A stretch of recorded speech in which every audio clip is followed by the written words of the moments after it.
Olá, eu sou o professor Pedro Terra e hoje a gente vai fazer um experimento de física que pretende demonstrar o efeito Doppler, né? Na verdade, a gente vai fazer uma demonstração sem nenhuma medida aqui. O efeito Doppler já é nosso conhecido porque a gente sabe que quando uma ambulância, enfim, um carro com sirene, né? Ambulância, um carro de bombeiro, ele passa por nós, a gente percebe uma mudança de frequência, a gente percebe uma mudança de tom no som que a gente escuta. Então, quando a sirene, né, quando o carro está se aproximando, a gente, em geral, escuta uma frequência mais alta, como se fosse uma nota musical mais aguda, e quando ele se afasta da gente, a gente escuta uma nota musical mais grave, uma frequência mais baixa. A gente pode demonstrar esse efeito utilizando um equipamento simples, uma caixinha Bluetooth, por exemplo, que você pode encontrar bem compacta, pequenininha, ou então pode também ser algum bip, alguma caixinha sonora que emita uma frequência constante, ou seja, um som com uma nota musical constante. Prendendo essa caixinha aqui em um fio, eu consigo movimentar essa caixinha de maneira que esse emissor da fonte sonora, ora se afaste, ora se aproxime de mim, e eu consiga o mesmo efeito que eu tenho com a sirene de um carro de bombeiro ou de uma ambulância. Tá? Por que acontece essa diferença na percepção do som, né, no som que chega até mim, dependendo de como está se movimentando a fonte? Se eu tiver uma fonte em repouso, eu vou ter frentes de onda aqui que vão ter mais ou menos essa distribuição, essa geometria de círculos concêntricos em torno dela.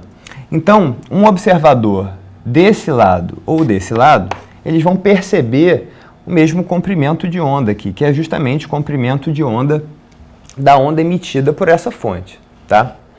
Quando a gente tiver, no entanto, uma fonte em movimento, a gente desenhou aqui uma fonte em movimento para a direita, para um observador que veja essa fonte se afastando dele, ele vai receber ondas com um comprimento de onda maior, enquanto o observador do qual a fonte se aproxima vai receber ondas de um comprimento de onda menor, né? Porque a fonte está andando, então as frentes de onda vão se formando cada vez mais próximas do lado para onde ela está andando, e elas vão se formando de maneira cada vez mais distante do lado de onde ela veio, certo?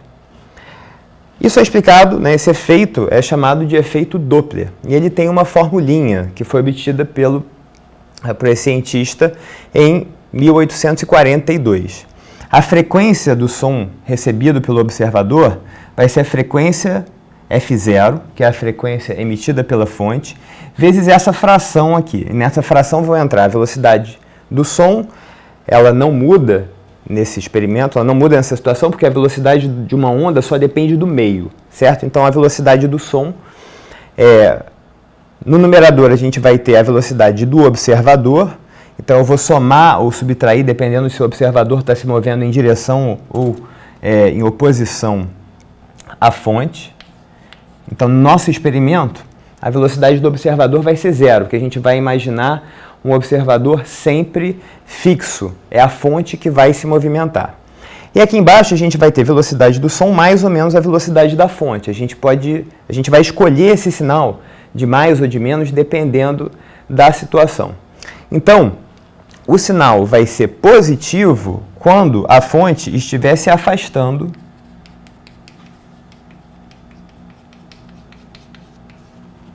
do observador. E o sinal vai ser negativo quando estiver se aproximando do observador. Então, note, se a fonte estiver se afastando do observador, eu vou ter o numerador aqui, a velocidade do som, né? E embaixo eu vou ter a velocidade do som mais alguma coisa, quando a fonte se afasta do observador. Eu vou ter um denominador maior que o numerador. Então essa fração aqui vai dar um número menor que 1. A frequência percebida vai ser menor, um som mais grave, portanto. E se a fonte estiver se aproximando do observador, em cima eu continuo tendo apenas a velocidade do som, embaixo eu tenho a velocidade do som menos alguma coisa. Então eu vou ter uma fração que dá um resultado maior do que 1. Isso vai me dizer que a frequência F' é maior, né? É a frequência emitida vezes um número um pouco maior do que 1, portanto é maior do que a frequência emitida, e eu vou ouvir um som com uma frequência mais alta, portanto, um som mais agudo. Para fazer o experimento, então, a gente usa essa caixinha que está ligada num celular que tem um emissor de tom, ou seja, ele consegue emitir, é um aplicativo que vai conseguir emitir uma frequência ali constante, uma nota musical. Para que o efeito seja bem perceptível, é importante que essa nota musical não seja muito grave. Então você vai procurar aí um tom, assim, uma nota musical de uma frequência aproximadamente 2000 Hz, para que esse efeito seja perceptível pelo nosso ouvido com as velocidades que a gente tem. Então é um tom bastante agudo. Tá?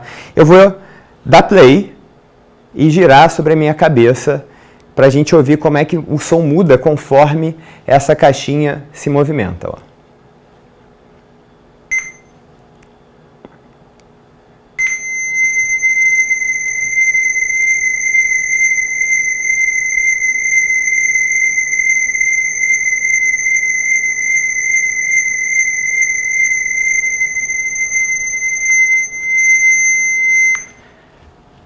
Então deu para notar que a gente vai escutando, né, tinha um som constante quando a caixinha estava em repouso, né, e conforme ela foi se aproximando e se afastando do microfone, que está numa outra posição, esse som vai ficando mais agudo, mais grave, mais agudo, mais grave, justamente porque ela faz esse movimento em ciclos, né, ora se aproximando, ora se afastando do microfone.